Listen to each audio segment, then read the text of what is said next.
rid of women from labor. Hang on. I'm going to bridge the gap. I'll rephrase the question. Because I do see your point. Well, what if we take a country like India, right? They have insane amounts of people being born. Why would they, like, following Destiny's logic, why would they not just exclude women from the workforce? Logic. Thank you very much. Well, I mean, India's caste system does often exclude women, and some of the Muslim nations often do exclude women. So I don't know what you're talking about. In this case, we're talking about a Western phenomenon. We have entered into a labor shortage China's the West. Because of Japan's the West. Korea's the West. And by the way, yes, South Korea is completely westernized, 100%. Do you disagree, Destiny? I don't know what your definition of westernized is. They listen to they're basically a U.S. port at this point. I don't know what that means, but okay. Okay, they're basically, I mean, we run South Korea. South Korea is a massive American port. Our culture has definitely, since the Korean War, reframed South Korea. It's basically, it might as well just be like an extension of an American state at this point. Andrew's right about that, but let's let him answer the... No, I want Destiny to answer to this. Would you agree that that's true? I'm not answering until you answer the China question. You haven't answered it. You're not you just made a claim. You said, what about South Korea? Is that the West? You're weaseling away. I made this claim because you said only Western countries do this, but countries around the world... I'm not saying just the West. I was just giving you... I'll ask the question more because the audience can hear you evade it. If you said that removing women from the workplace was good, why doesn't China just order it to happen? Because it would be good for the country.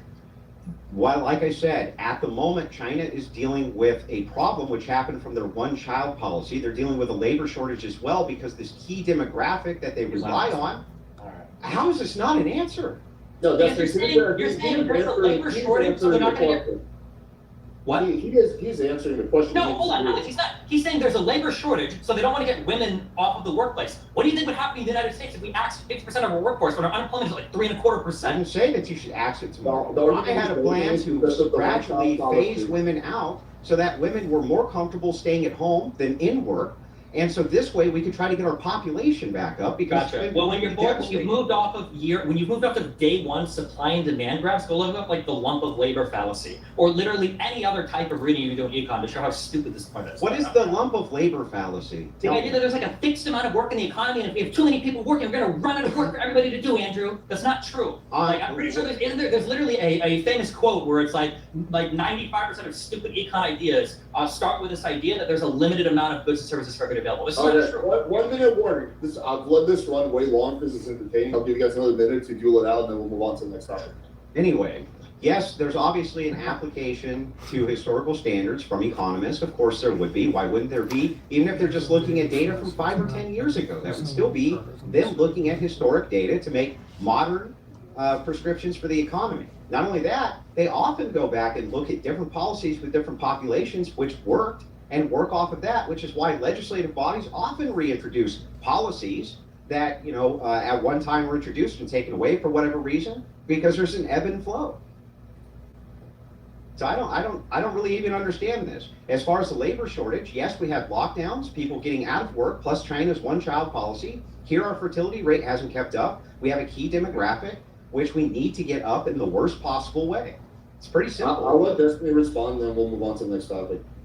I don't even know how to, I don't know how to, he's not even wrong. Like, that's how juvenile the understanding is. Like, when you start to throw like supply demand, like crude graphs to try to explain like, well, this is how labor markets work.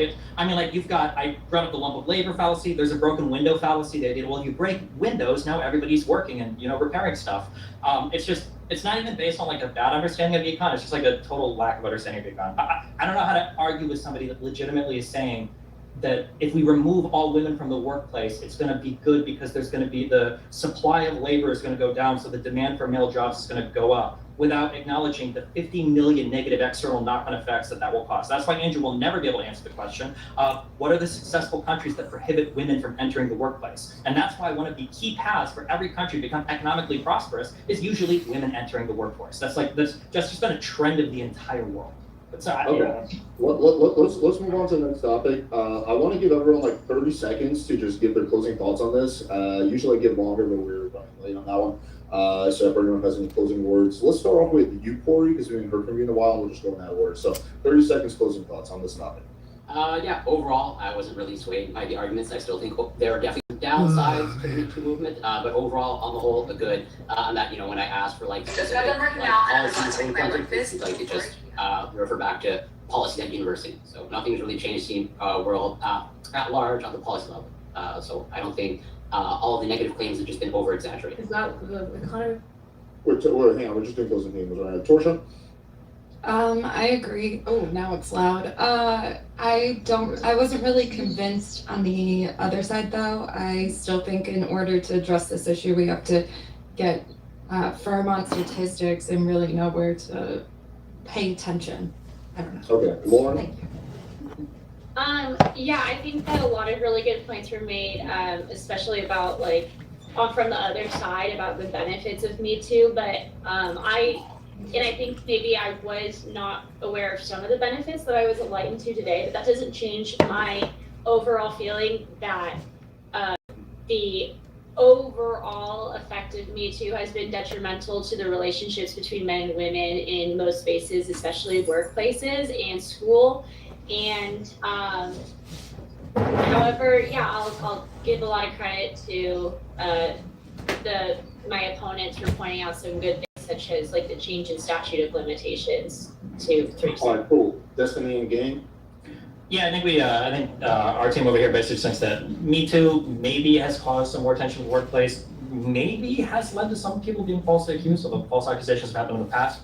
But it feels like people are too quick to look over probably what has been a really large amount of good that's been done in terms of getting men to be more cognizant of being creepy or putting women in awkward positions in the workplace and holding some older figures accountable in ways that they might not have been had we not had this social push to be more aware of, I guess, rape and sexual assault in the first place. Yeah, I just want to add a lot of the negative also was speculative, they're saying that they're more reluctant to hire women and that hasn't happened. So all of the changes that have happened for the good in women, less sexual harassment, all of that, versus, there's this survey and maybe down the line it will actually have some real world effect, even though right now it's the opposite. That's not very convincing to me, and I don't think anything was said that showed that in the legal world anything was really happening. In workplace, you were just saying, they just feel awkward. Did it seem like real consequences were happening there? And the only thing you were really focusing on when we were really pushy was school.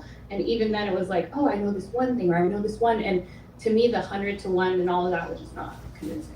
Okay, cool. Let's go to Andrew, and then we're gonna move on to the next topic. No, I actually agree with Corey. I was completely and totally unconvinced by any of these women's arguments.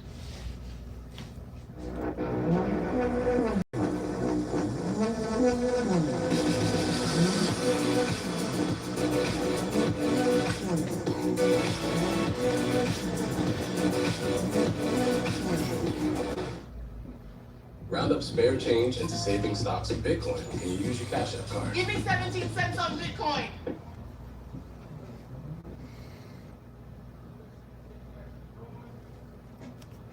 On who's more responsible for political violence? Democrats or Republicans? And today, the structure of this conversation is going to be, we'll give everyone a chance to introduce themselves, then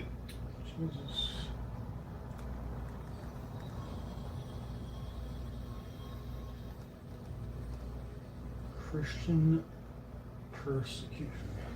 Good evening. From where I'm standing right now, I can see all around me in a ring 7 Christian churches. We're not going to. Father's fatal mistake led to murder of his son. The insidious world of fake mobile game ads. so What happened to fucking shoot? Isn't that?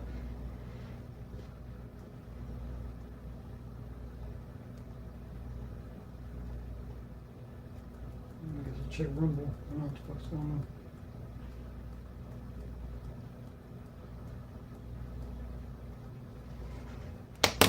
Good evening. From where I'm standing right now, I can see all around me in a ring 7 Christian churches. We're not going to pan to see them. You can see one behind me, but they're all on the ridges of this valley around me. We are about 100 yards from What you up to, Fernando? the River Jordan and about 150 yards from the spot where Jesus, the Christian Savior, God on earth, was baptized by John the Baptist. Famous at the beginning of his ministry. And beginning, really, of the gospel. John the Baptist lived famously in the wilderness, eating locusts and honey. That was right here. We are in the Holy Land, but on the political map, we're in an overwhelmingly Muslim country. He died? What? What? Let's check the news. Did Eminem die?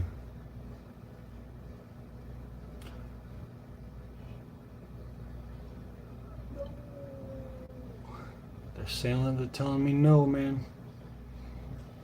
Average Tucker Carlson fan? I don't watch him too often, but I just saw this video on my feed, so let's check it out. Monarchy called Jordan. And that's significant, particularly now, because the question of how Christians are treated in the Holy Land is a political question. And it is because much of what happens in this region is funded by the United States. It's taxpayers, military action, but also the cultural and religious life of the region is funded to a great extent by American Christian churches. And so the question that we've asked for some time now is, what's the outcome? How are Christians in the Holy Land doing? Are they thriving or are they suffering? And the truth has become pretty obvious over the past couple of years, which is in Israel, they are not thriving.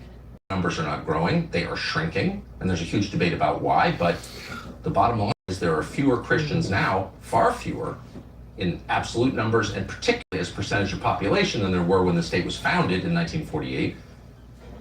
And there's a lot of evidence in the last couple of years, particularly since the Gaza war started, and the whole tone of the conversation in this area has changed quite a bit, and the rise of extremism, very noticeable, that those numbers have gotten even smaller. And in Jerusalem, if you follow this at all on the internet, you see video clip after video clip of Christian clergy being spit at by religious extremists, not Muslim religious extremists, but Jewish religious extremists. And that's something most Americans didn't know happened, didn't think could happen, particularly since the United States, the most important Christian country in the world, is funding this. And anyone who's raised this question, this show has done that, has been dismissed out of hand as a liar or an anti-Semite or, best of all, a secret jihadi, a secret Muslim. I thought he was going a different direction with this one.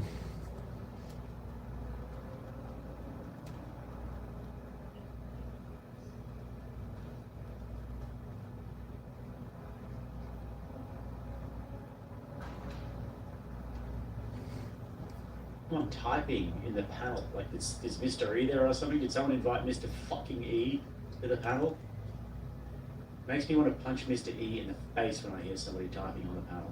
I bet it's Mr. E, who's like called himself pseudo shock or nobody on fire or something like that. Mr. E's just coming because he knew that I was gonna because Mr. E knew that I was gonna review this shit, and then he goes in and he starts typing on the panel because he's like, yeah, I don't know about that one. The Shuli Network. All right, this is going to be a little bit different. I wanted to make a standalone bit. Oh, idiots. Why can't you do anything right?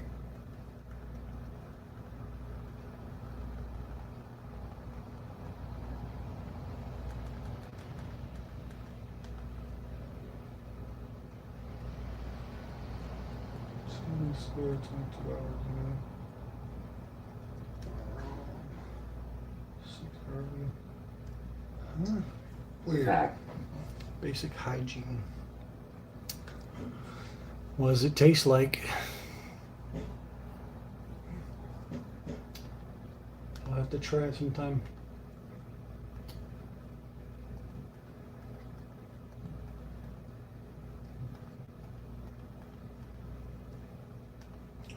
Do up, down, down, do up.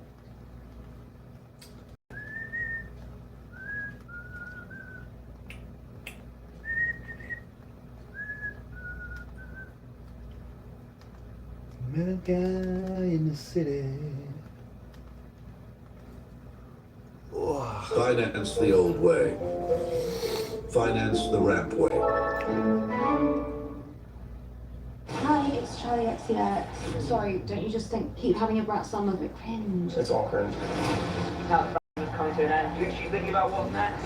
Is it weird when I do that? No, okay. I feel like Be a secret Muslim, you must be a Muslim. And so we thought it'd be worth coming here to find out what the truth is, or at least getting closer to the truth being pretty elusive usually in political terms, but why not go ahead and talk to people?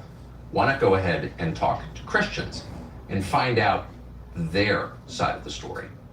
Why aren't Christian churches doing this? Why aren't American Christian leaders like Mike Huckabee or Ted Cruz, people who invoke the Christian Bible to justify what they're doing, why haven't they done this? We can only guess, but they haven't. They have funded the other side. So we thought, let's talk to them. So we are about to play interviews that we just did about 5 minutes ago with two Christians from this area. One was born in Israel, one was born in Jordan. The one born in Israel was born, in fact, in Jesus' hometown of Nazareth. His father was literally a carpenter, which is kind of hilarious. He is now the Anglican Archbishop of Jerusalem, which is to say he's the representative of the Anglican Church, the global Anglican Church in Jerusalem. Whatever you think of the Anglican Church, it's not a small thing, and this is a very well-informed person. And you can judge for yourself whether he's telling the truth or not. Our view is he absolutely is telling the truth. And the story that he's going to tell you in just a minute is pretty shocking if you're a Western Christian, because it's a story of Christians being oppressed in Jerusalem by a government that American Christians pay for. And the second person we're going to speak to is a businessman, runs a bank here in Jordan, from a very prominent Christian family. And if you're an American, you may be surprised to learn that in Jordan, a country that's probably 97% Muslim, Christians, who've been here for, of course, 2,000 years, are disproportionately represented at the higher end of the economy, which is to say there's a large number of Christian families who are hugely successful in Jordan and have been for a long time, since the creation of the state about 100 years ago. That's not something you're going to see on CNN.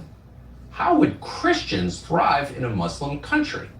We're not experts on this, of course, being not that well versed in Islam, but we thought it'd be worth talking to a sincere Christian whose family's been here for 2,000 years and ask, how did that happen? And what does it tell us about our understanding of what's actually happening in the Holy Land, in Jordan, the West Bank, and Israel, which again is right there. We are 25 miles from Jerusalem.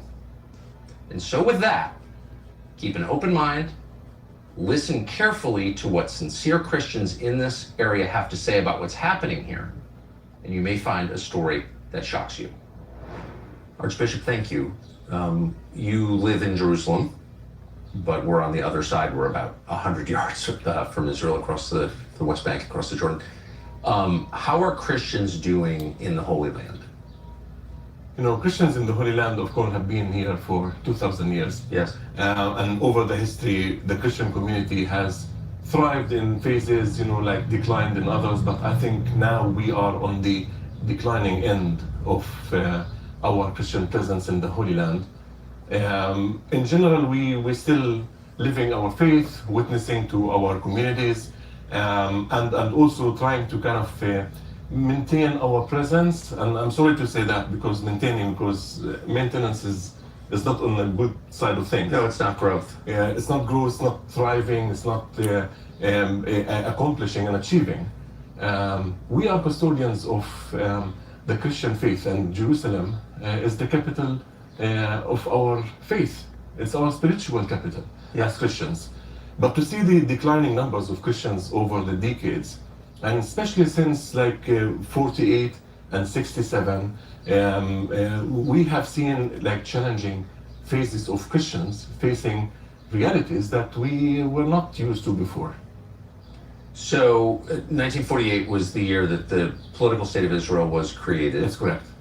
And a huge percentage of the Arab population was expelled that year. 1967, the Six-Day War increased the territory of the state, and the majority is now called occupied territory.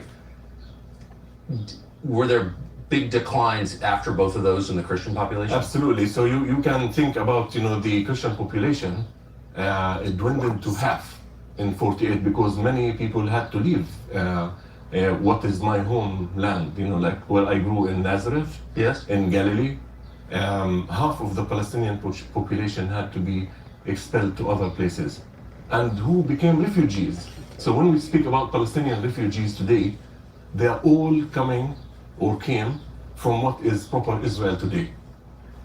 What I think most Americans don't understand is that some large number of those refugees who were expelled by force from their land were Christian. Yeah, there are many Christians, absolutely. Let me tell you something. Our congregation in Beirut, All Saints, is 90%, they come from Haifa, Akko, Nazareth, and other places around Galilee. 90% of the Anglican community in Beirut are Palestinian Christians who come from Galilee.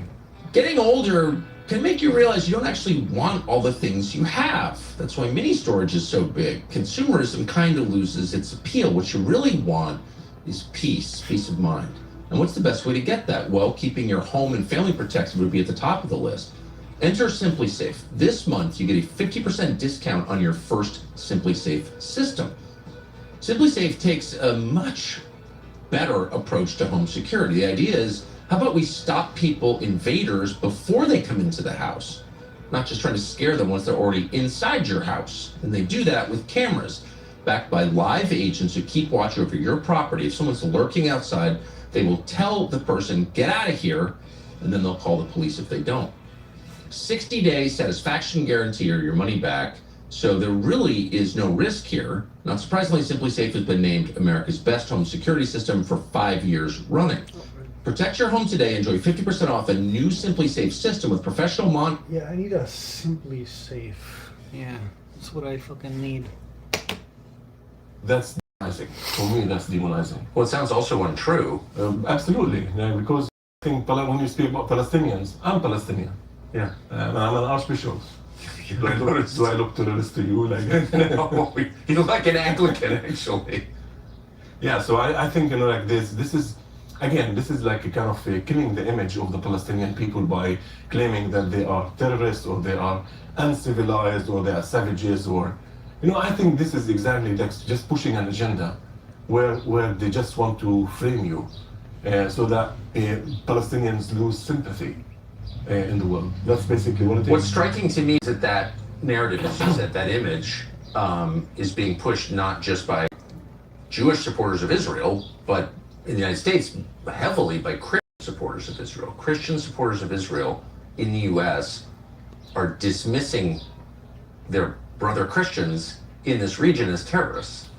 And I totally agree. There are lots of agendas, and especially many Christians around the world, who think that they are doing favor to the Jewish people. Yes. And I have really kind of two full answer to that. The first one is about Jews. As we know, there are many Jewish people who see in these groups also as people who really don't work for their interest. We know what dispensation. Let me just get that. Dispensationalism, maybe? We know what dispensationalism is about. I know that politicians around the world, and especially the colonial thinking.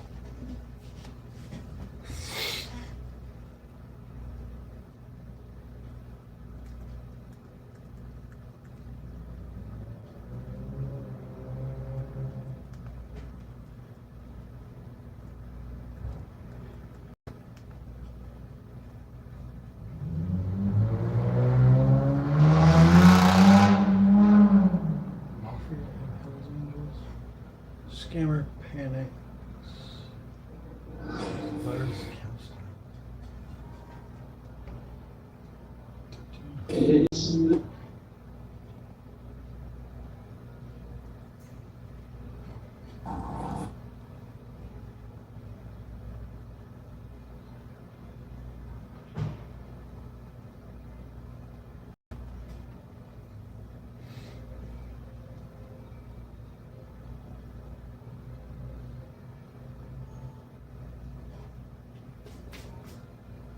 In a vacuum, this rhetoric is used to justify authoritarian. Hang on, even if the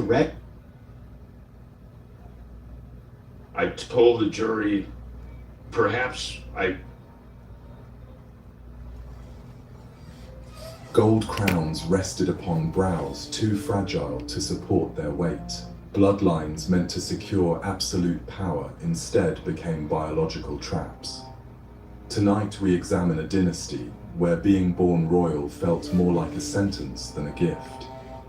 From the jutting jaws of Spain to the tormented minds of the Holy Roman Empire, the Habsburg name carried a heavy price paid through physical agony and mental collapse. Imagine a life where every portrait masks a deformity and every wedding invitation seals a genetic disaster. Every corner of their palaces held someone struggling to eat, to speak, or to simply exist. Their story is one of unrivaled influence meeting total bodily ruin. We journey through rooms filled with the sounds of labored breathing and the sight of monarchs failing before they even reached adulthood. This was a world where gold and glory could not hide the genetic toll of centuries. Settle back. Let your surroundings dissolve and permit these accounts of a family consumed by their own legacy to begin.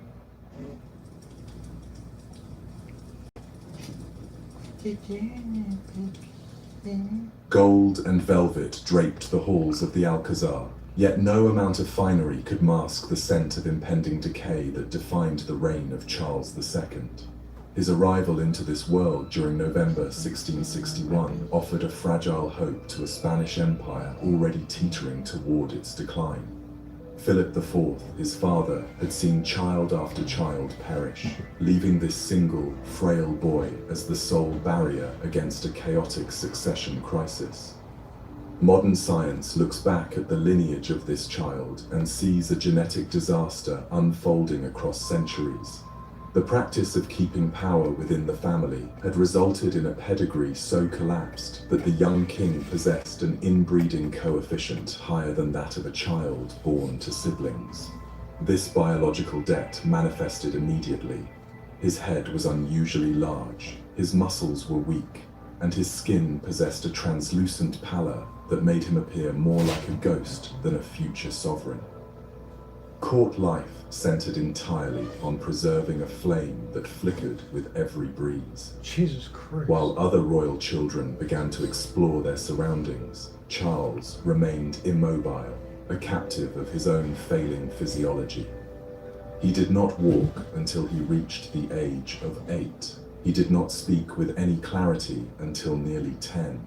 The famous jaw, a hallmark of his ancestors, reached its most extreme form in him. His lower mandible protruded so far that his teeth could not meet, making the simple act of chewing food an impossible task. He swallowed his meals whole, which led to chronic digestive agony and frequent bouts of illness that left him bedridden for weeks.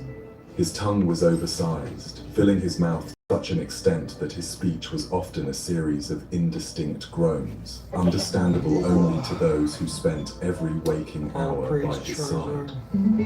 Mariana of Austria,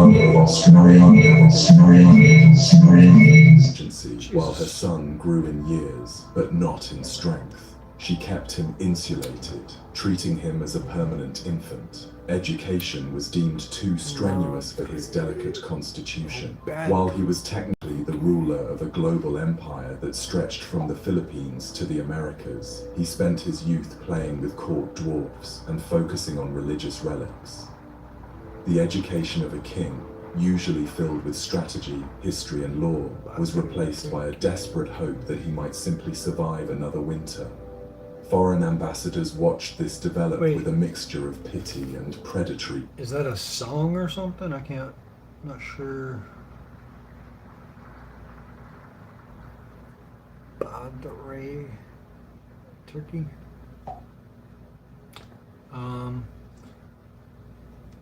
The only thing that's coming up is Sheikh Badr al-Turki. Is this a song?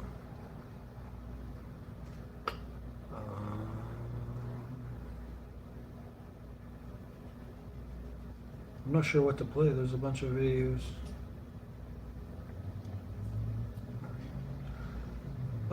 listen to this right now. I thought it was a song. Interest. They wrote home describing a boy who seemed perpetually on the verge of death, his eyes vacant and his posture slumped. The year 1675 marked his legal majority, but power remained a distant concept for a man who could barely navigate the corridors of his own palace. Real authority shifted between his mother and his half-brother, Don Juan José of Austria.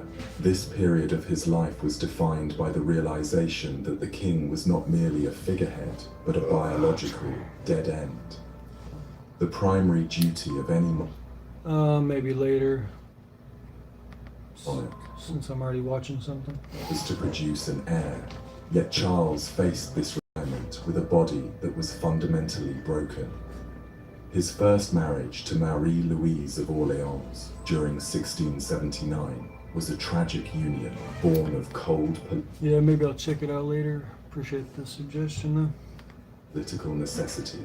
Marie-Louise, a vibrant young woman from the French court, found herself tied to a man husband in any traditional sense. She spent a decade in a gloomy court, surrounded by strict etiquette and the constant, suffocating pressure to conceive. Charles adored her with a pathetic, childlike devotion. He would follow her through the gardens, his gait awkward and his breathing labored. Yet, the nursery remained empty. The Spanish public, unaware of the complexities of genetics, began to search for supernatural explanations. Rumors swirled through the streets of Madrid that Marie-Louise was practicing witchcraft to prevent an heir, or conversely, that the king himself had been cursed by a former lover of his father. This led to the most bizarre chapter of his reign, where the King of Spain was subjected to various exorcisms. He was convinced that he was the victim of a spell. Holy men were brought into the royal bedchamber to chant incantations. He was given potions made of crushed precious stones and strange Come here. Come here. Little sneaky cat. herbs. At one point, he was made to sleep with the mummified remains of Saint Isidore, hoping that contact with the holy dead might spark life within his own failing loins. Come here, old baby. Marie-Louise died in 1689, leaving Charles devastated. His mental health, always precarious, plummeted into a deep, melancholic fog.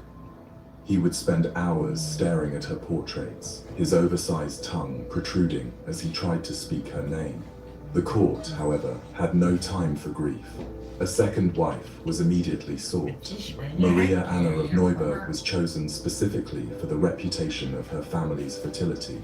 She arrived with a forceful personality, determined to dominate the court and secure the succession. She found a husband who was a shadow of a man.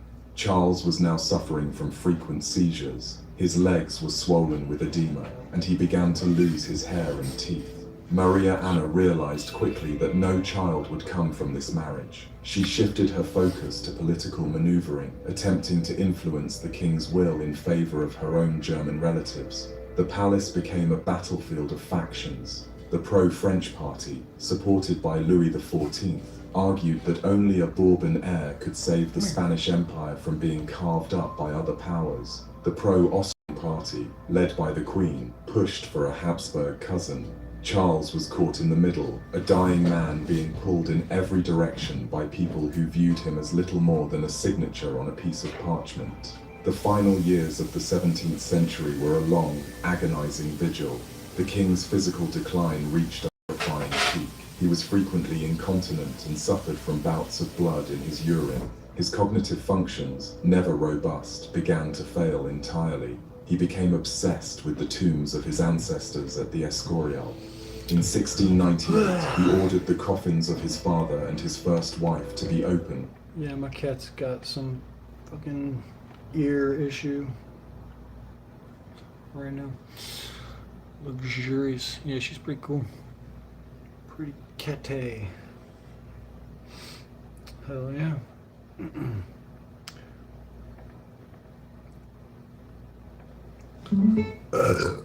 Let's check this out.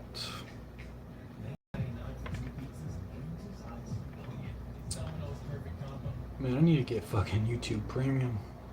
Jesus Christ. Fucking sick of these ads. That's cool. What kind of, what breed of cat do you got? That sounds fun. But do your cats like to play with the guinea pigs? So he could gaze upon their remains. He reportedly kissed them.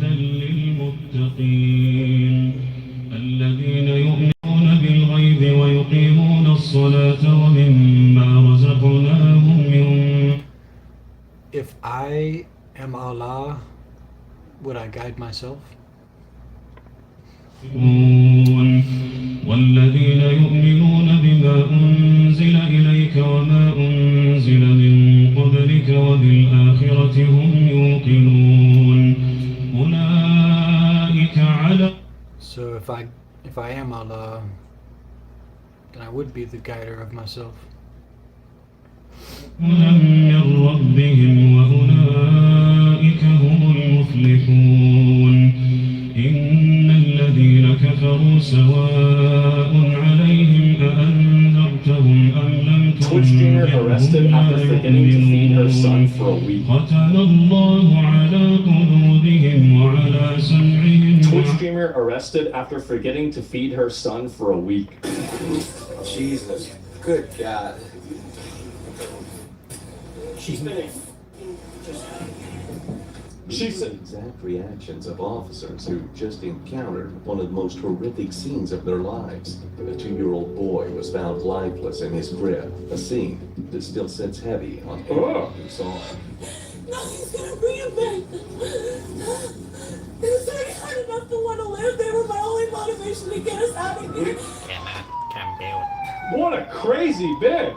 Can you believe this? 16th of March 2023, officers responded to an emergency call at the home of 26-year-old Jonathan Matthew Cheek and 29-year-old Sierra Pearl Zaitona. When officers entered the home, the first thing that hit them was the smell, followed by a stillness that felt I don't serve Allah, but since I am Allah, y'all could serve me. So let's do that. completely wrong. Wait, so there's a dead body in there? Oh my god. That's fucking sick. This is like a side quest in the... Actually, stay there. I have a song. Since we're talking about Allah.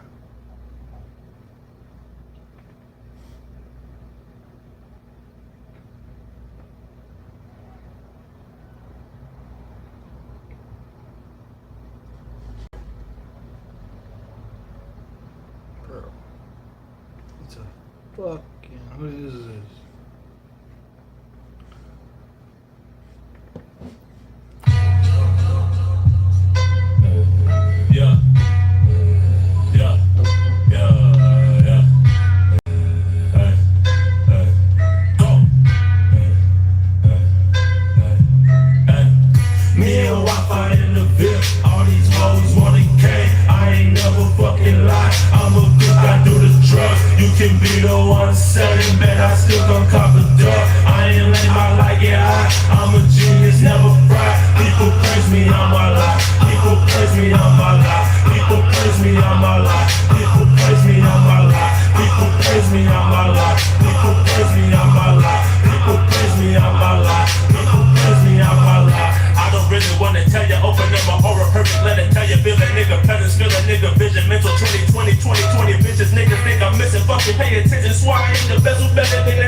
Selling, but I still come cop a dub.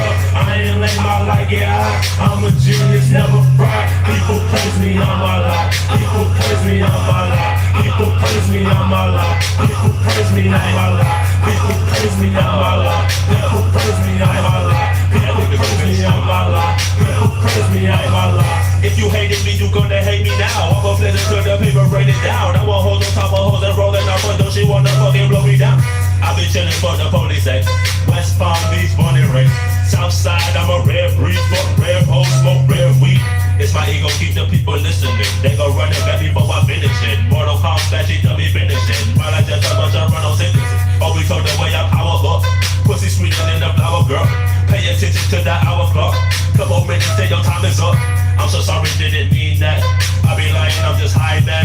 Pussy boy, I see the bitch, and yeah, that's why your bitch on my side, man. I'm the cleanest in disguise, man. I can reach it if the sky can. If he homie, don't you try him. You ain't homie, you ain't slide, then.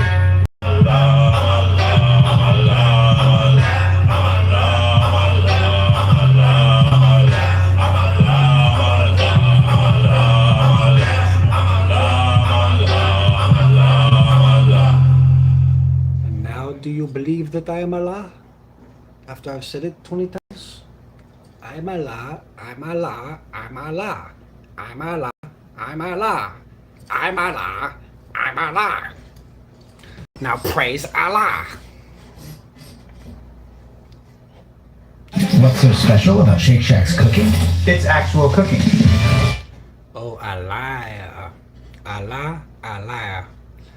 Is Allah a liar? How dare you call Allah a liar? That's blasphemous. Today's special, the K-Shack. Black Charizard is shiny Charizard. I guess it came around when Pokemon Go came out. And they released shiny versions of shiny Charizard. Charizard's pretty cool, but Mewtwo's my favorite. He's so cool.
On Amazon, it's pretty cheap.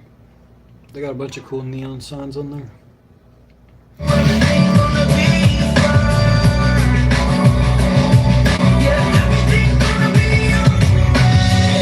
Well, I got a pretty small place, and I put most of my collectible shit like over there, and I got some more like up there. But I guess that's the best of it, I guess. But for sure, cheers.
alongside illnesses no one understood and pain no one could ease. Courts spoke carefully, physicians hesitated to diagnose, and attendants carried the weight of caring for rulers whose minds broke, whose bodies rotted, and whose reputations dissolved under the strain of suffering. These were not graceful declines. They were years of seizures, festering wounds, paranoid spiral.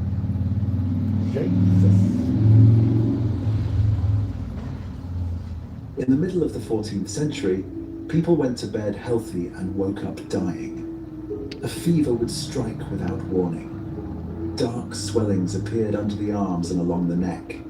Within days, sometimes hours, entire families were gone. Church bells rang so often that cities stopped counting the dead. Graveyards overflowed, streets fell silent, and across Europe, a single terrifying question echoed everywhere. Was this the end of the world? What people didn't realize at the time was that they were witnessing the deadliest pandemic in recorded human history, one that would kill up to half of Europe's population and permanently reshape civilization itself. This was the Black Death, and once it began, there was no escape. Suckers. To understand the devastation that followed, we must first understand the height from which humanity fell. The early 14th century was not a time of darkness and stagnation, as often portrayed. It was the apex of the High Middle Ages, a period of remarkable stability, population explosion, and interconnectedness that Europe had not seen since the Roman Empire. Thanks to a climatic phenomenon known as the medieval warm period, harvests had been bountiful for generations. The population of Europe had nearly doubled in 2 centuries. Cities bursting past their ancient Roman walls. Paris, Florence, Venice, and London were vibrant, chaotic, densely packed hives of human activity. The Gothic cathedrals were rising, symbols of a society that felt closer to God and more technologically capable than their ancestors. More importantly, Look, you have these right here, and that's for your thumbs. a merchant in Venice And could that's how buy you aim, silk so you- that traveled the entire length of Asia without ever leaving trade networks secured by the Mongol Empire, the Pax Mongolica. This vast network, the medieval World Wide Web, moved spices, gold, ideas, and technology across continents with unprecedented speed. It was a I'm kind of switching it around. This video is about the bubonic plague in the 1300s, but I don't know. There's some other interesting videos out there. I don't know. I kind of don't want to listen to history right now, but it does sound kind of interesting. How's your day been, John? glorious, bustling, optimistic world. But this interconnectedness was a double-edged sword. The same caravans and ships that brought wealth were about to deliver the greatest catastrophe in human history. The infrastructure for global disaster was perfectly laid out. This society, seemingly so robust, was about to face an enemy it could not see, could not understand, and could not fight. The origin of the apocalypse lay thousands of miles from the stone streets of Paris, in the vast, windswept steppes of Central Asia, likely in the region of modern-day Kyrgyzstan or northern China. That's good. Hope you make some good progress on that. I'm doing a bit of a, I didn't smoke today at all, not even reclaim, but my throat feels better. I woke up and I was sore, so I decided to take a little tolerance break, but I feel like I might want to smoke tomorrow. Otherwise I might wait till it's like closer to my birthday to start smoking again. I don't know, I've just been bored as fuck all day. I feel like it's because I haven't been smoking. So I've been trying to stay entertained with videos and articles and stuff. This is a landscape of extremes. Endless horizons of grassland, harsh winters. It feels better now. I've been drinking tea all day, but I'll keep that in mind. I just, And blistering summers. Here, an ancient biological agent had existed for millennia, Yersinia pestis. It is a bacterium of ruthless efficiency, endemic to the burrowing rodent populations of the steppes, marmots and ground squirrels. For centuries, the bacterium lived in a relatively stable ecological balance with its hosts, far from major human population centers. But in the 1330s, the delicate balance of the steppes was disrupted.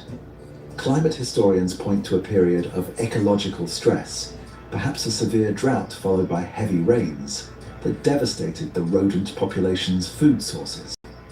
Driven by hunger, the infected rodents migrated closer to human settlements, bringing their fleas with them. The leap from animal to human occurred in the trading outposts along the Silk Road. The first human victims likely didn't understand what was happening.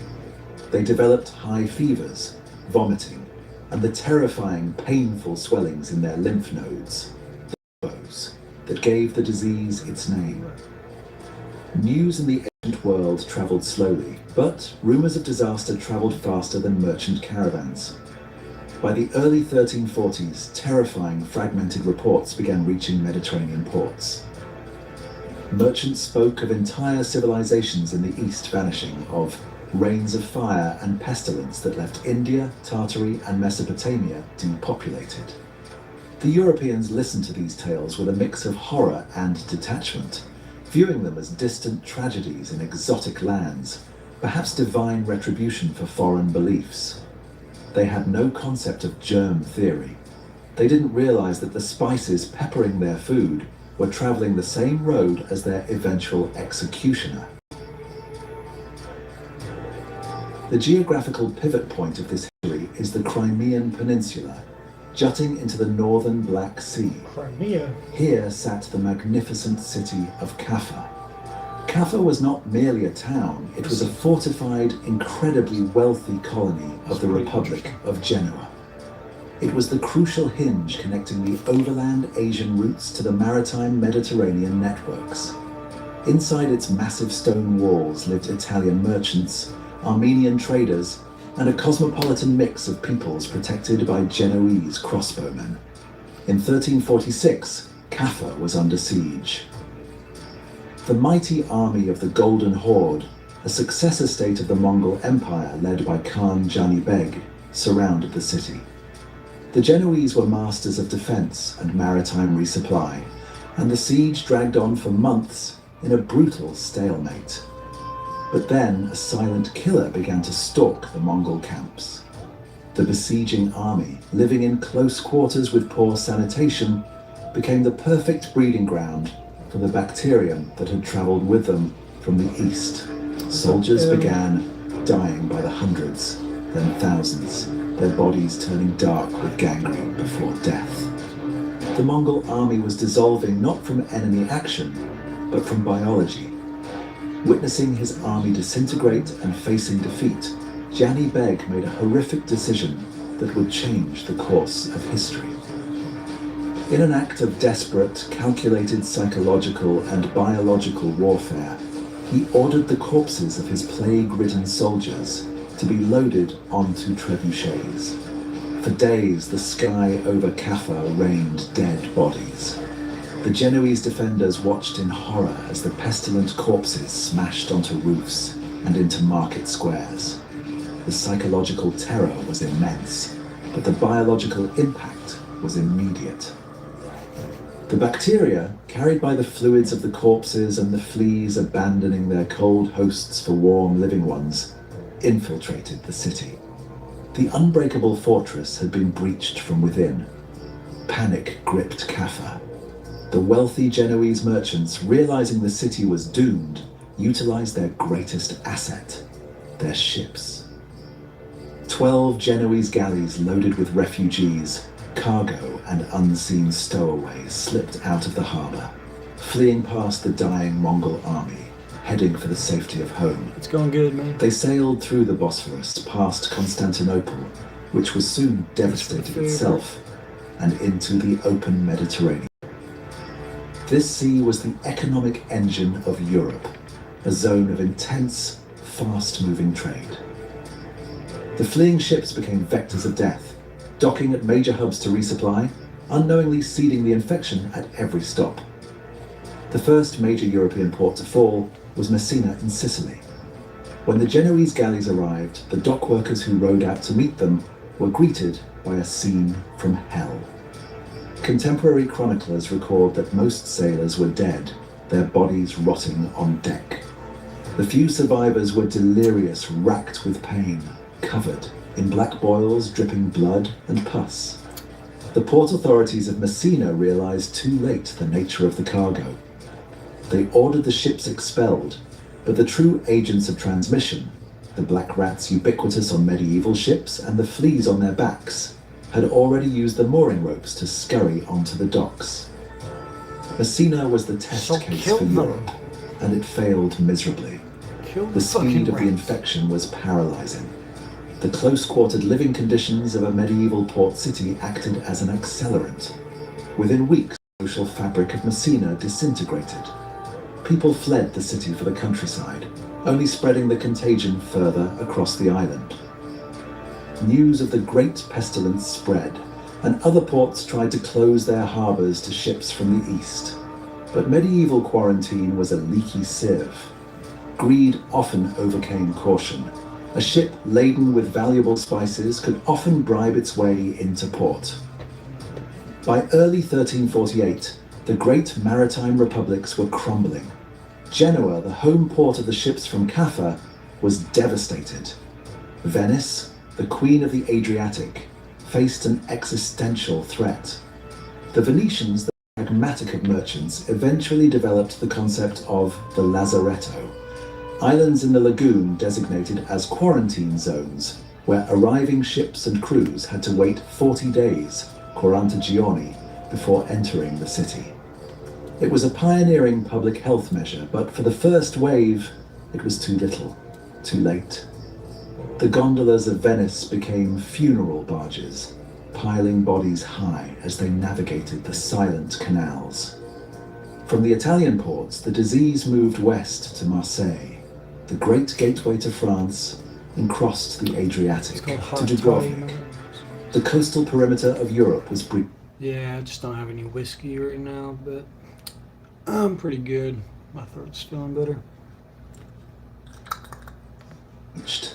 Now the disease How's your night been, Robbie? turned inland. As the plague moved away from the coasts, following river barges along the road and carts along Roman roads, it encountered the dense heart of medieval Europe. Cities like Paris, Florence, London, and Barcelona were walled enclosures of winding, narrow alleys, multi-story timber houses that blocked out the sun, and open sewers running down the center of streets. They were incredibly vibrant, rich places, but hygienically, they were tinder boxes waiting for a spark. When the That's good. I'll show you what's next. Yeah, pretty much the same here. Tried to be productive today. I tried to fix my laptop, but the fucking repair on that is the do-it-yourself how-to video didn't fucking help very much. When the plague hit them, And I feel like smoking now, but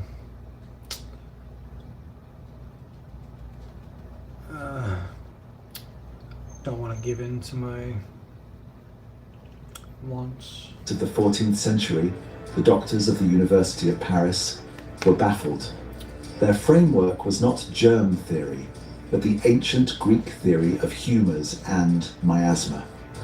They believed the air itself had been corrupted, perhaps by a specific planetary alignment of Saturn, Jupiter, and Mars in 1345 that released noxious vapours from the Earth. Doctors advised people not to bathe, as it opened the pores to corrupted air. They burned aromatic woods like juniper and rosemary in street corners to combat the smell of death. They bled patients already weakened by the disease. I bleed you, boy. They lanced the buboes, which only spread the septicemic infection faster. Every rational attempt to stop the disease only seemed to feed it. For sure. The realization that their best knowledge was useless created a profound psychological crisis. The Italian writer Giovanni Boccaccio, who witnessed the devastation of Florence, a city that lost perhaps 60% of its population, left us chilling accounts of the social collapse. The terror of contagion was so great that the most sacred bonds of humanity were severed. Boccaccio wrote of fathers abandoning sons, wives leaving husbands to die alone in their beds. The sick were walled up in their homes. The intricate machinery of medieval life stopped. Laws were ignored because there were no magistrates to enforce them. Courts closed. Bakeries stopped baking. The sounds of a busy city, carts, shouting merchants, construction, were replaced by a heavy, oppressive silence, broken only by the constant tolling of church bells until the ringers themselves died, or authorities banned the bells to stop spreading panic. The dead piled up faster than they could be buried. The consecrated ground of churchyards became full, leading to the digging of massive plague pits, trenches where bodies were stacked like cordwood, layer upon layer, covered with a thinning dusting of soil. In the 14th century, there was no distinction between the physical world and the spiritual world. An event of this magnitude could only be interpreted as direct divine chastisement, God punishing humanity for its manifold sins of greed, pride, and corruption. The church, the bedrock of medieval life, faced an impossible test. People flocked to cathedrals praying for deliverance, massing together in processions that only served to spread the respiratory, pneumonic form of the plague faster. When prayers failed and priests died just as quickly as sinners, a desperate, radical piety emerged. The flagellant movement swept across northern Europe. Bands of hundreds of men dressed in identical robes marched from town to town. Twice a day, in the public square, they would strip to the waist and whip themselves with leather scourges tipped with iron spikes, drawing blood in a public display of penance, hoping to take the sins of the world onto their own flesh and appease God's wrath. They were a terrifying sight, bringing religious hysteria wherever they went. But as the death toll mounted, the need for a tangible scapegoat grew darker. If God was not listening, perhaps the devil was at work. A horrific conspiracy theory took root, particularly in the Holy Roman Empire and parts of Spain, that the Jewish communities were poisoning the wells of Christendom to wipe out the faithful. Despite official condemnations of these theories by Pope Clement VI, who pointed out that Jews were dying of the plague as quickly as Christians, the mob mentality took over. Fueled by centuries of anti-Semitism and the desperate need to blame someone, horrific pogroms erupted. Entire communities in cities like Strasbourg, Mainz, and Cologne were rounded up and burned alive in wooden houses or town squares. The Black Death unleashed not just biological horror, but the darkest aspects of human nature. I think we're about to that point now. You know what I mean? People might start getting burnt alive again. It is a mistake to think of the plague as purely an urban phenomenon. While cities were the epicenters, 90% of medieval Europe's population lived in the countryside. The plague traveled there too, carried by refugees fleeing the cities or itinerant peddlers. The devastation in rural areas was slower, but perhaps more profound in its long-term impact. Thousands of small villages, whose names are now lost to history, were completely wiped out. The manorial system, which relied on a steady supply of peasant labour to work the Lord's land, ground to a halt. Contemporary chronicles describe eerie rural scenes, harvests rotting in the fields with no one to bring them in, herds of sheep and cows wandering aimlessly through the landscape, eventually turning feral or dying of neglect because all the shepherds were dead. Wolves, emboldened by the lack of human presence, began encroaching close to the remaining settlements. The carefully managed You don't see me doing my job right now? medieval landscape was being reclaimed by the wilderness. By 1350, the plague had reached the northern limits of the continent, Scotland, Scandinavia, and even the small settlements of Greenland, dealing a death blow to the Norse colonies there. It had burned through the entire continent, from the warm Mediterranean to the frozen north. By 1351, the initial catastrophic wave of the Black Death began to burn itself out. The bacterium had simply run out of easily accessible victims. The fog began to lift, revealing a continent transformed. The exact death toll will never be known, but modern historians estimate that between 75 and 200 million people died across Eurasia and North Africa.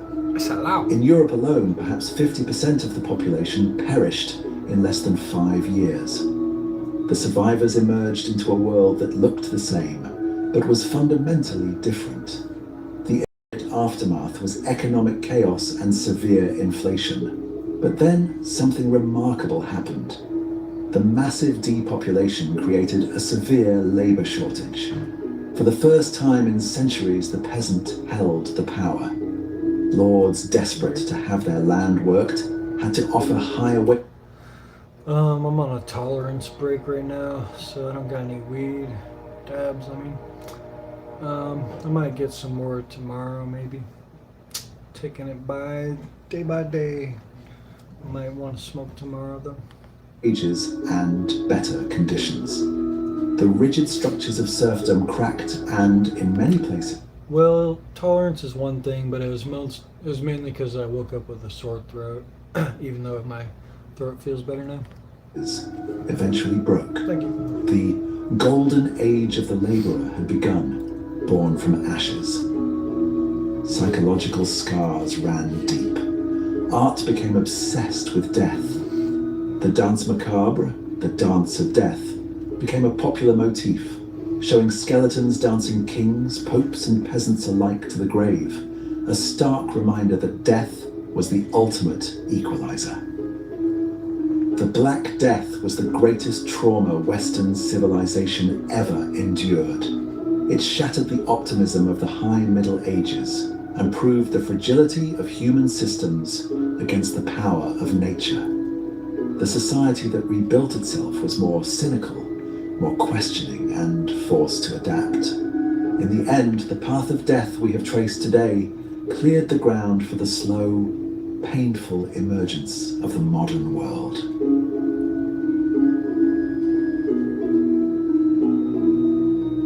For centuries, the Black Death was treated as a distant, evil nightmare. But empty streets, locked homes, fear of the air itself, does that really sound like ancient history, or does it feel uncomfortably familiar? The plague was a test of civilization, and tests have a way of repeating. Anyways, I'm Tim, watching the past so we can understand the present, and together we keep history reborn. I'll see you in the next. What? How dare you? How dare you? How dare you? You filthy polluters. Wait, what? Whoa! How dare you? 2 pizzas and 2 sides for just $19.99? Mm-hmm. Domino's Perfect Combos got you covered. You wanna know why the world ended? It started here. Wait, what? Whoa, hold up. Keir Starmer's finished. He admits he knew Peter Mendelsohn So Peterman. Well, good thing she's dead, huh? And I pay for my own internet, huh? Sucker. This is a sucks for her what she wants. Guy who is one of the recurring characters, you could say, in the Jeffrey Epstein files. Not a good place to be in. And so Keir Starmer, they're saying, if I was related, I'd definitely be hitting them up for some money at this point. They knew he was friends with Jeffrey Epstein. Well, let's watch this and see what happens. We knew this. I asked him at that dispatch box, he gave Mandelson his full confidence at that dispatch box, not once, but twice. He only sacked him after pressure from us. I am asking the Prime Minister something very specific, not about the generalities of the full extent. Accident? I think I was on purpose, but who can tell? Were you an accident? Can the Prime Minister tell us, did the official security vetting he received mention Mandelson's ongoing relationship with the paedophile Jeffrey Epstein? That's a good question. That's a really good question. I feel like a lot of people would want to know the answer to this. Prime Minister. Yes, it did.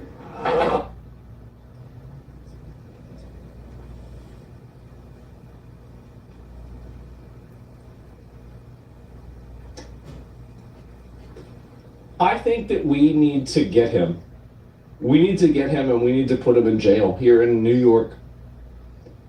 Not for specific crime, but just for having such a lack of aura and for being such a limp dick that I feel like we just gotta go get him. Really, like what Maduro is as. Yeah, exactly. Maduro. Like I feel like, yeah, just so we can, just to make sure that, I mean, we're doing everybody a favor, right? Prime Minister. Yes, it did. As a result, various questions were put to him. I intend to discuss. Are you a pedophile? Did you have? Have you ever eaten a baby? Okay, what's next? Oh, do you rape? Okay, alright, good. Let's see.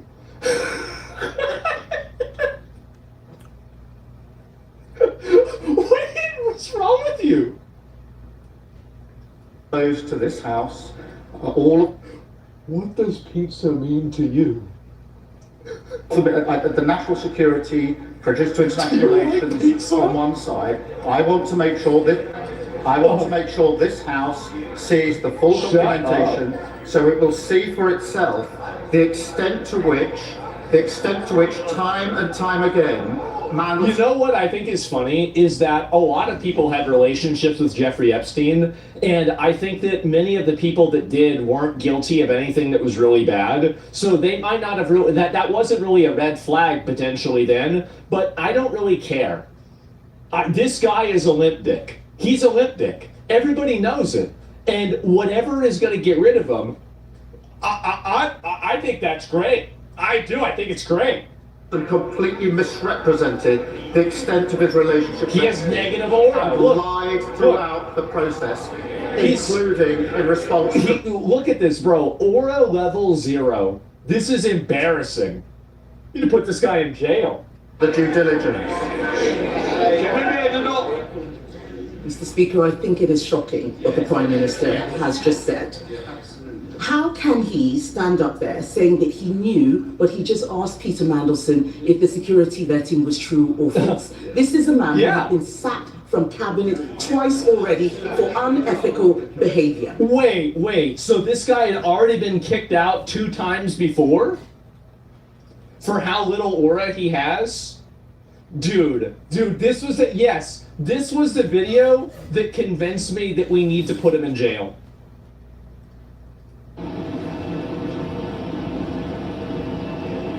Look, he's actually the shortest person there. Well, I guess, okay, that guy's pretty short too. Jeez, look at him, bro. Like, Look, why is he wobbly? Oh my god, what a doofus. I know. So yeah, we need to arrest this guy and do something about this. That is absolutely shocking. So real quick, so this Peter Mandelson guy had already been kicked off of 2 other groups in the past for unethical behavior, and they thought this guy was involved with Jeffrey Epstein, and he said that it was okay, and so they invited him again. Is this real? Oh my god. And that is why later today, my party will call on the government to release all documents relating to Mandelson's appointment, not just the ones the Prime Minister wants us to see. Because this government is trying to sabotage that release with an amendment to let it... It's so funny to see them doing the same shit that we're doing. That's right. Wow. Again, same exact fucking thing. Yeah, so you guys having the same problems that we are. Yeah, how about that? Choose what we see. It's annoying, Who isn't it? appointed Mandelson in the first place. Labour MPs now have to decide if they want to be accessories to his... Well, no, I mean, somebody said he's the ambassador to the United States, which makes sense, right? That way they at least all have one thing in common. Cover up. Can the Prime Minister guarantee that he won't remove the whip if they refuse to vote for his whitewash amendment? Mr. Speaker, the first exemption is in relation to anything that could compromise national security. That is not a small matter, and many members on the benches opposite will know precisely why that needs to be an exemption. When we were drafting humble addresses, when we were sitting over there, we always made sure that exemption was in, because we knew how important it was to the then government. I don't think nobody has a problem with spies having their identities concealed. It's obvious. I've seen a humble address like without that. Because just to be clear, to vote to release something that would prejudice national security is wrong in principle. The second exemption is in relation to things that would prejudice international... We gotta get rid of him, man. Yeah, they gotta put him in jail. They gotta arrest him. Relations. There will be discussions about security and intelligence and trade, which are highly sensitive to the 2 countries involved and to third countries. Well, they have to ask themselves whether they want to vote to prejudice our national security. I don't think they. I don't think, in fairness, that they do. But can I reassure the House, Mr. Speaker? Let me reassure the House. The process for deciding what falls into those categories will not be a political process. It will be led by the Cabinet Secretary. Keir Starmer sucks. Supported by government legal teams. So they will be looking... They're going to get rid of him. Prejudice. They will be making that decision. The only additional thing I just want to put before the House, because there was a discussion this morning with the Metropolitan Police. Jesus Christ, bro, like... Yeah, it's just the dude is cooked. I know, it's just embarrassing. Is that we are in discussions with them about any material that they're concerned will prejudice their investigation. We're at an early stage. We're at an early stage of that discussion, but I didn't want to have the House not know that that discussion is going on. Oh, okay. Well, so yeah, this is crazy. Tell us, did the official security vetting he received mention Mandelson's ongoing relationship with the paedophile Jeffrey Epstein? So clear. Prime Minister. Yes, it did.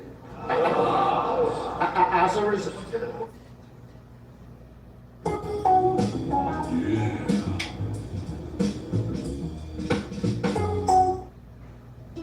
Making our best to share with others is a tradition that connects us all. From the communities and kitchens of fair trade farmers to the meals and memories made at your table. Hi, it's Charlie XCX. Sorry, don't you just keep having your brat son was a bit cringe? It's all cringe.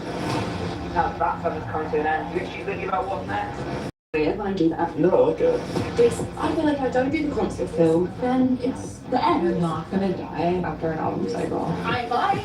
Rat. Summer. Forever! The second you think people are getting sick of you, you have to go even harder. Sorry. Idiot. Idiot. Ooh, idiot. That's it.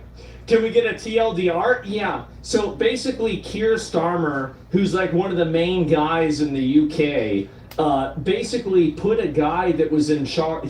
So this guy had already been removed twice for, ethical violations from other previous positions. And he decided to put this guy as the ambassador to the United States. And it turns out this guy was a recurring character in in the Epstein files. That was about it. It's outdated. These clowns are supposed to make decisions, help our country. All they do is bicker and bitch. I mean, I don't know. I mean, again, I think they've got to work it out somewhere. Whatever happened to citizen's arrest? Citizen's arrest. That's like a fantasy that I don't know how that even happened. Does Starmer have a lower approval rating than Hitler? That's a good question. Does Keir Starmer have a lower approval rating than Hitler during the siege of Berlin? Okay.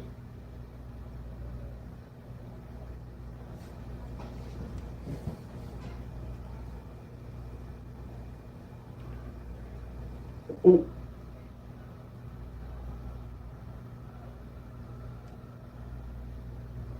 He was just...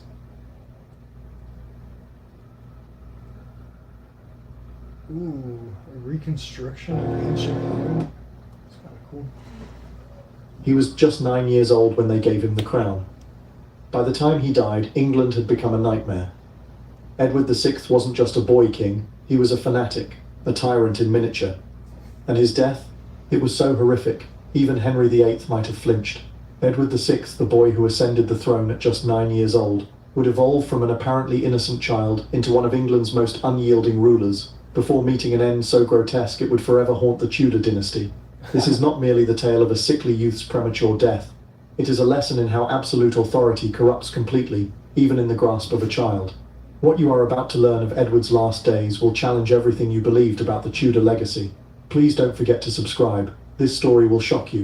In 1537, Henry VIII finally obtained what he had longed for, a legitimate male successor. Edward's birth was celebrated throughout England as the solution to decades of dynastic instability.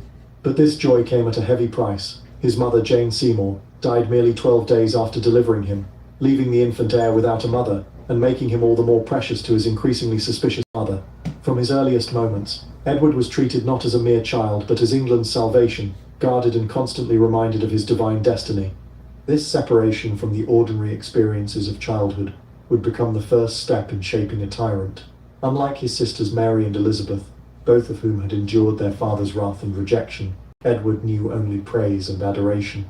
Henry VIII, perhaps burdened by guilt over his treatment of his daughters, lavished his son with attention and affection that bordered on reverence. The young heir received the best tutors money could secure, yet these were no ordinary educators. They were fervent Protestant theologians selected deliberately to fashion Edward into the ideal Protestant ruler. From the age of 6, Edward studied not only Latin and Greek, but also detailed theological works condemning Catholicism and affirming the divine right of Protestant monarchs to rule with absolute authority.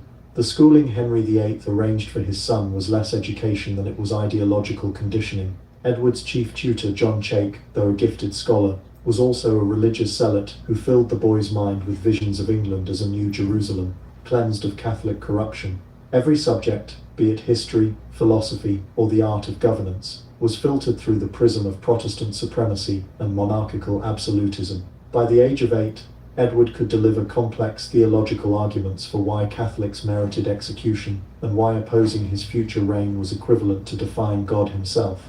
What rendered Edward's upbringing especially perilous was its blend of advanced intellectual training and utter emotional isolation. Though capable of debating theology with university scholars, he had never played with other children or formed normal friendships. His only companions were adults who treated him with constant deference, producing a boy who could grasp intricate political theories but possessed no sense of empathy or appreciation for the sanctity of human life. This toxic fusion of sharp intelligence and emotional deprivation would shape every facet of his reign. By the autumn of 1547, England was in the hands of a 9-year-old raised to believe he was God's chosen instrument on earth.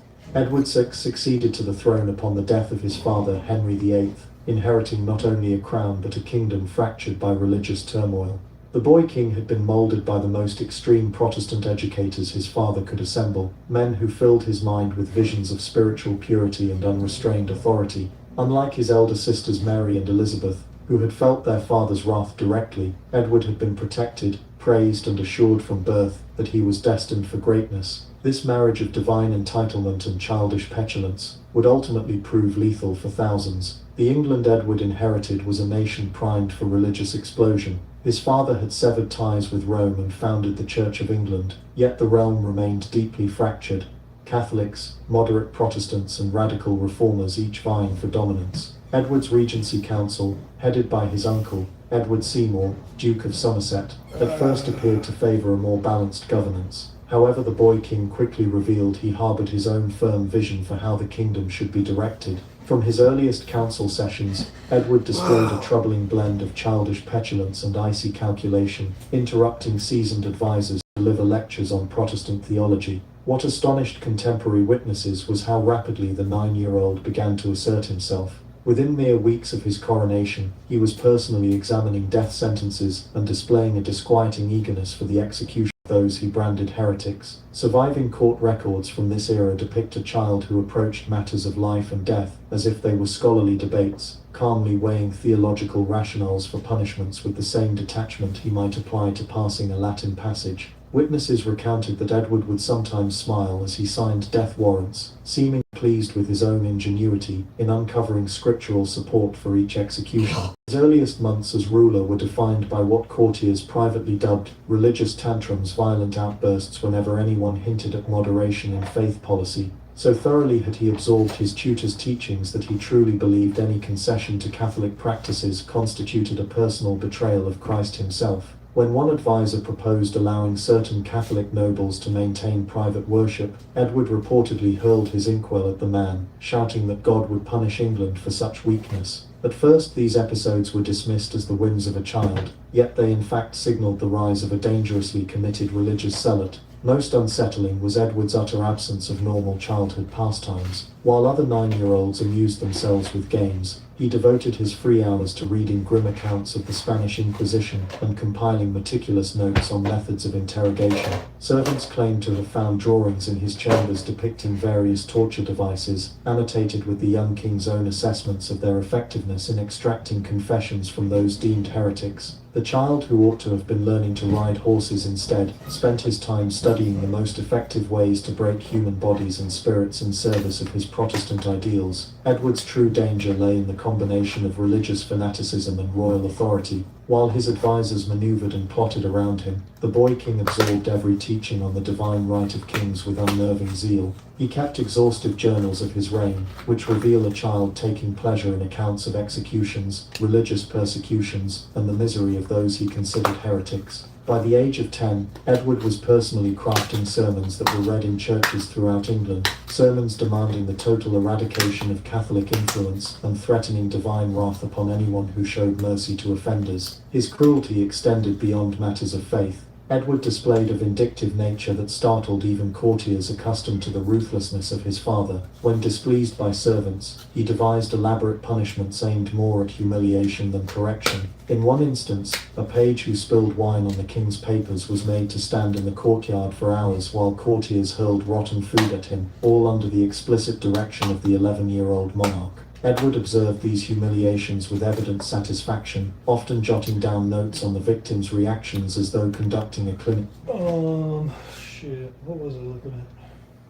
Oh, I was, there's some boxes up there, and I had some magic cards that I didn't even know were sitting up there.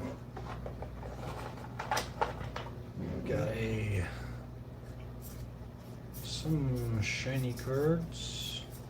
I guess these are all just land cards for the most part, and they're kind of warped. They're like kind of warped, yeah. Yeah, I just found some magic cards.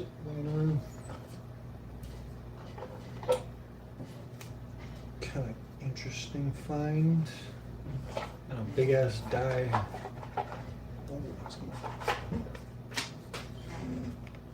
Experiment. The Boy King's journal entries from this time reveal a mind growing increasingly detached from normal human feeling. He described the suffering of others with the same cool precision he used when recording the weather, noting details of pain and fear as intriguing observations rather than human tragedies. When a kitchen maid died after being flogged on his orders for allegedly reciting Catholic prayers, his sole recorded remark was that the correction had been more effective than expected in preventing further error.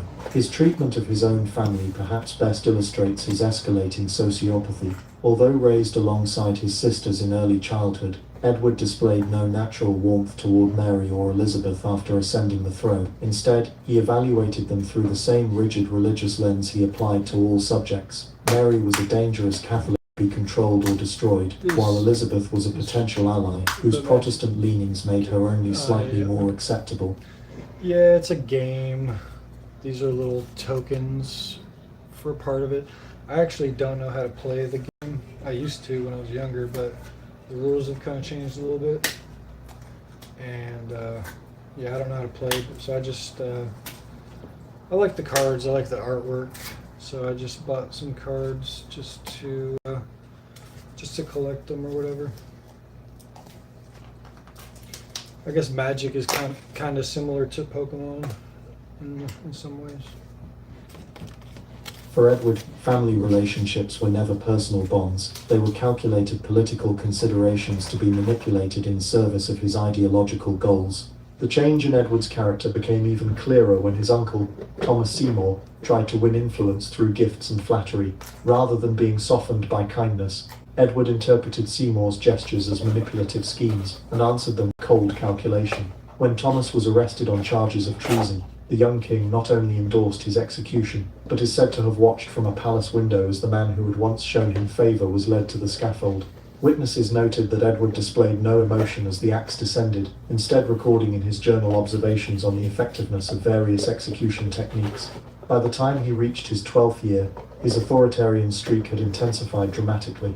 The boy, once perceived as frail and scholarly, began to take direct command of government policy, frequently overruling advisors he deemed too soft. His Protestant reforms grew harsher, with compulsory church attendance enforced by a web of informants and severe punishments for any deviation from approved doctrine. Edward personally created a system of surveillance that could rival the Spanish Inquisition, encouraging neighbors to denounce each other and even rewarding children for reporting the religious offenses of their own parents.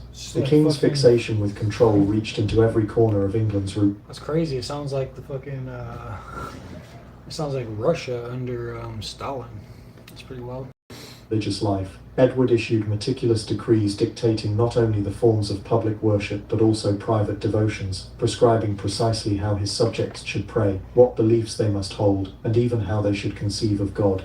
Any breach of these commands was considered treason against both crown and deity, carrying penalties that could escalate from public shaming to imprisonment, and ultimately to execution. The boy king personally examined every case, frequently heightening the prescribed punishments when he judged the original sentences insufficiently zealous in defending Protestant purity.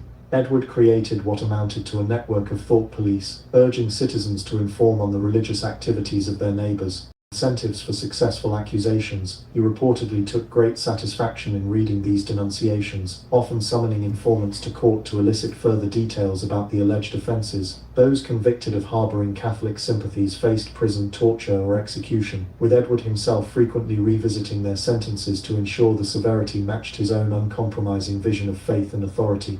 Edward's court became an arena where paranoia and fanaticism were rewarded, and any display of mercy was deemed weakness. The machinery of persecution he constructed was notable for both its systematic design and his direct oversight.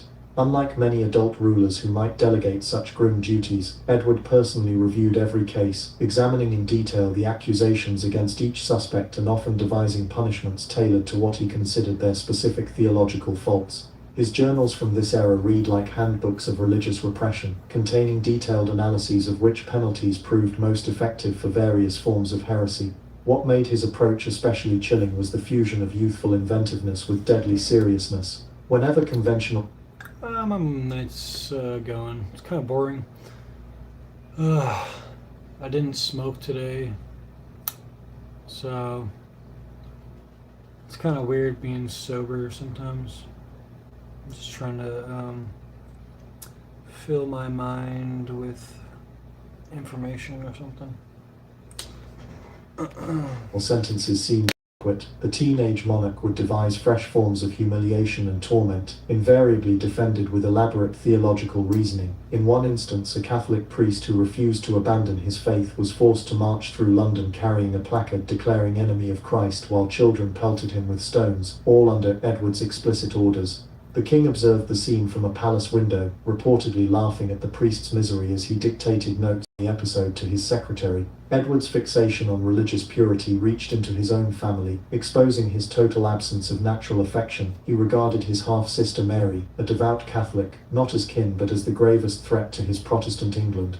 In surviving private letters, Edward wrote of her with hatred that was at once petty and chilling, calling her the bastard and Christ's enemy, while plotting ways to have her branded illegitimate or even executed for heresy. The boy who might have felt fraternal affection instead nursed fantasies of watching his sister burn for her faith.